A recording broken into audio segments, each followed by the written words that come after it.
recibir en este estudio una vez más a David Hobbs, analista financiero. David, buenas noches. Pues gracias por estar aquí. Y también a los economistas, a Bruno López Videla, economista e investigador del TEC de Monterrey. Bruno, buenas noches. Buenas noches, Juan. Y también a Pedro Pablo Parra, economista e investigador también del TEC de Monterrey. Pedro, buenas noches. Bueno, pues empecemos con este tema que yo creo que generó bastante disgusto, yo diría. Así como hemos visto que algunas reformas han sido bastante bien recibidas por la sociedad, por distintos sectores de la sociedad, creo que esta posible reforma a la ley del Seguro Social pues causó todo lo contrario, al menos con la gente del Consejo Coordinador Empresarial, con la gente de Coparmex también, en donde pues, las empresas estarían pagando de alguna manera más impuestos. David, ¿qué opinas al respecto? ¿Cómo recibes esta propuesta? Básicamente, aunque es una idea, aunque se basa en la concepción de querer aumentar las aportaciones que se hacen al IMSS para sanear sus finanzas, la verdad es que es un impuesto más, simplemente está desplazado. Actualmente, las cuotas obrero-patronales que las empresas pagan al IMSS se cotizan en base a un salario básico. Sí. Ahora, ese salario básico normalmente no incluye pues, factores como vales de despensa, las horas extras dobles. O sea, no incluye todo el salario integrado. Exactamente. El salario bruto del trabajo. Exactamente. Es más, lo que se declara a Hacienda, al SAT, es diferente a lo que se declara sobre lo que se cotiza la aportación al IMSS. Entonces, ahora se incluirían todos estos nuevos elementos, supuestamente. Como un ajuste, nada más. Exactamente, que es el argumento que utiliza Beltrones en la Cámara de Diputados, que es homologar las bases de cotización para no tener una disparidad. Pero la verdad es que en realidad es un impuesto, porque ahora las empresas, si suben el salario base de cotización, sobre el cual se calcula una vez más estas cuotas sobre los patronales que se pagan al IMSS, entonces lo que nos estaríamos enfrentando es un impuesto más que las empresas tendrían que pagar directamente, pero ahora tienen que pagar más. O sea, es decir, si la empresa actualmente hace el cálculo respecto, por ejemplo, por cada 1,000 pesos que le paga al trabajador, ahora tendría que integrar otro tipo de beneficios. Exactamente, los 100 pesos que le paga por la puntualidad como bono, los 50 pesos más que le pagaba por algún otro tipo de beneficio. Ahora también se incluirían, ya serán 1,150 y sobre eso se calcula el porcentaje. Sí, Pedro, ¿cómo ves esto? Porque de alguna manera quienes estarían pagando más serían básicamente las empresas y probablemente el costo también lo tengan que absorber los trabajadores. Sí, por ahí quería ir más. Como dices, el costo principalmente se va a transferir a los trabajadores. Claro. Ya van a tener menores sueldos. Exacto, se va a transferir en menos sueldos y van a tener menos expectativas a ir a trabajar ya en la parte formal, digamos. O sea, van a tener más incentivos a irse de puestos de trabajo formales y buscar una vía por la informalidad, que es algo clave en el problema del mercado laboral mexicano. Sí. Bruno, yo creo que, bueno, no sé si tú estás de acuerdo conmigo, pero yo creo que la teoría económica, por lo general, dice que la curva de oferta de trabajo, están representados los trabajadores, es muy inelástica.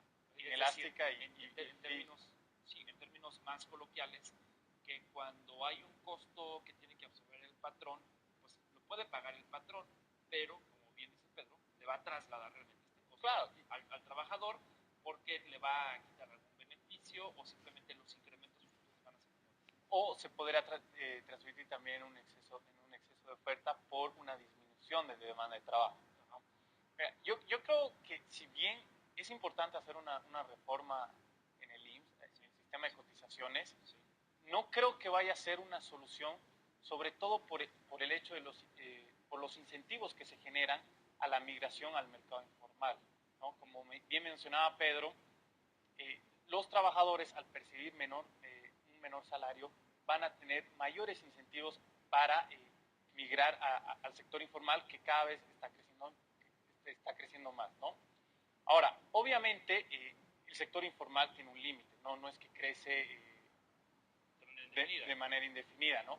Pero sí yo creo que esto va a generar una migración de los trabajadores al sector informal. O al menos pudiéramos regresar a prácticas como hizo en el pasado, en donde las empresas formales, aparentemente, pues tenían dos nóminas, la nómina A y la nómina B. La nómina A, algunos trabajadores dados de alta pero muchos otros más trabajadores dentro de la misma empresa que no los dan de alta, ¿no? Claro. Y simplemente el día que llega el IMSS, pues tienen una puerta por otro lado en la empresa para esconderlos, para sacarlos, etcétera, Claro. o simplemente ahí se las arreglan, ¿no? Indudablemente. Y como bien mencionaba al principio, Sí. también va a ser algo que afecta directamente a los empresarios, por lo que se podría esperar una disminución del empleo. Sí, ahora, yo creo que si lo que queremos es un México formal. Sí, claro. Si queremos un México con mayor competitividad, ¿no? Cada año tratamos de subir en los rankings como el de Doing Business que publica el Banco Mundial, algunos otros rankings de competitividad como el del Foro Económico Mundial, pero creo que esto es de alguna manera es un retroceso porque las empresas en México ya no pueden pagar más al gobierno, pagan muchos impuestos, pagan muchas prestaciones, etcétera.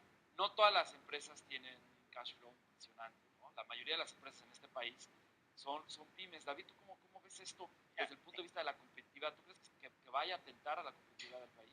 Yo creo que sí, nada más que antes de juzgar desde el punto de vista de competitividad, en general las personas tendemos, todos los ciudadanos, a que nos anuncian y nos mencionan la palabra impuesto, y por supuesto reaccionamos nosotros y no queremos nada. Empezando por el nombre, ¿no? Nada más que te impongan algo ya no te gusta. Exactamente. Ahora, el asunto es que por sí mismos, mientras no sean exagerados, los impuestos no tienen por qué ser tan malos.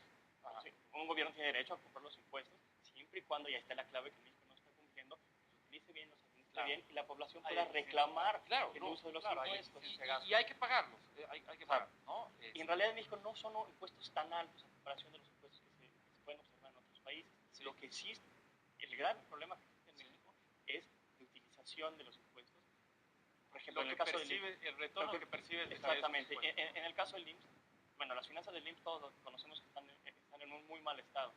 Sin embargo, para poder sanearlas, quizás sí hay que meterle más dinero, pero primero hay que esa cantidad de burocracia, no de burocracia, pero de... No, las pensiones. De pensiones, cantidad de gente que trabaja ahí que no es eficiencia. O sea, si uno mide el nivel de eficiencia de los trabajadores del IMSS, está por los suelos.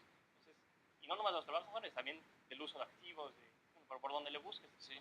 Oye, que es precisamente el punto de Gutiérrez Candiani, del Consejo Coordinador Empresarial, que dice, ok, muy bien, a ver, si vamos a revisar a fondo una ley para el IMSS, bueno, pues también tenemos que revisar las pensiones, no nada más que paguen más los mismos de siempre, es decir, las empresas, sino yo aquí les preguntaría, y creo que me parece un ejemplo muy bueno que pone Gutiérrez Candiani sobre la mesa, y dice, ¿qué empresa sana, financieramente sana, puede estar jubilando a un trabajador a los 25 años de haber laborado ahí, ¿no? Y sobre todo con un incremento del 30% de su salario al momento del retiro. Y la verdad es que indudablemente esta propuesta de reforma tendría un impacto directo sobre las empresas en competitividad, como bien mencionas, en los índices del Banco Mundial, del Doing Business, etcétera. Pero también hay que mencionar, y está demostrado esto en la literatura, que los trabajadores formales son más productivos, ¿no? Y esto repercute tiene varias repercusiones, sobre todo en crecimiento positivas, ¿no? En crecimiento económico. Son trabajadores más productivos, van a producir más, por lo tanto se va a generar mayor crecimiento. Claro. Si tenemos incentivos para que los trabajadores migren al sector informal, se podría esperar que su productividad disminuya. Sí. ¿Tú cómo ves, Pedro? ¿Crees que sea pues, viable un modelo, por ejemplo, en el del IMSS, donde alguien que empieza a trabajar a los 22 años, ¿no? 25 años después, a los 47, 48, ya se anda jubilando, ¿no? Yo ya iría a la mitad del camino y en 12 años más me estaría jubilando, lo cual pues es imposible. Yo creo que en cualquier sistema de pensiones, en cualquier empresa, en cualquier país, que la gente pueda jubilarse a tan temprana edad con 30% adicional al sueldo con el que ganaron mientras trabajaron, ¿no? No, pienso que es insostenible este tipo de modelo. O sea, no se puede dejar que una política que dé paso a que el trabajador se jubile tan temprano. Sí. Y más con los niveles de productividad que hay. Sí. Países como Francia, por ejemplo, que acaban de reformar la edad de jubilación y la echaron más todavía hacia adelante, es decir, 2 o 3 años más, de 65 por ahí, a 67, 68, porque la gente hoy en día está está durando Y más. trabaja Vive más, vive vive más años. No podemos tener leyes del pasado. Llegan a una edad avanzada y tienen una mejor salud. Sí, Claro. Entonces, tendrían que recibir pensiones por un mayor periodo de tiempo, lo cual financieramente podría ser algo sostenible. Ahora, yo creo que otro error de lo que se está teniendo con esta propuesta es que no se está concatenando con la reforma fiscal en general. Es decir, deberían de estar mucho más coordinadas. Si vas a aumentar, por un lado, en la reforma fiscal y también la vas a aumentar en la parte del IMSS, bueno, a las empresas las vas a acabar tronando, y otra vez vas a acabar concentrando la recaudación en un sector ya de por sí donde se le carga la mano, y donde no jubilabas o juntabas y levantabas impuestos, pues ahí lo estás dejando una vez más descuidado. Ahora, yo vuelvo al punto. La mayoría de las empresas en este país, y en casi todos los países del mundo, son pymes, ¿no? Estamos hablando en México, quizá por ahí de un 80% de las empresas son pymes. Pues muchas de ellas se las ven bastante complicadas semana a semana para sacar la nómina. Ahora imagínate que pues, vas a cobrar más impuestos, o por lo menos muchos de los beneficios que antes pagaban, pues ahora van a ser grabados, ¿no? Entonces yo creo que sí restaría competitividad en los rankings internacionales, ¿no? Queremos ser un país que capte más recursos del exterior, pero Sobre todo no es la manera. No creo que sea la manera. ¿Cómo ven? ¿Ven posible que esta reforma pueda prosperar tal como está? Yo creo que si quisieran mejorar las finanzas del IMSS, lo que deberían hacer es reformas que estén encaminadas a aumentar los trabajadores que cotizan en el IMSS, ¿no? Bueno, muy bien. Pues se nos acabó el tiempo de este segmento. Vamos a continuar hablando de este tema y algunos temas más. Estamos en Línea por Línea platicando con Pedro Parra, David Hobbs y Bruno López de pues, temas de la agenda nacional. No se vaya, vamos a una pausa y regresamos.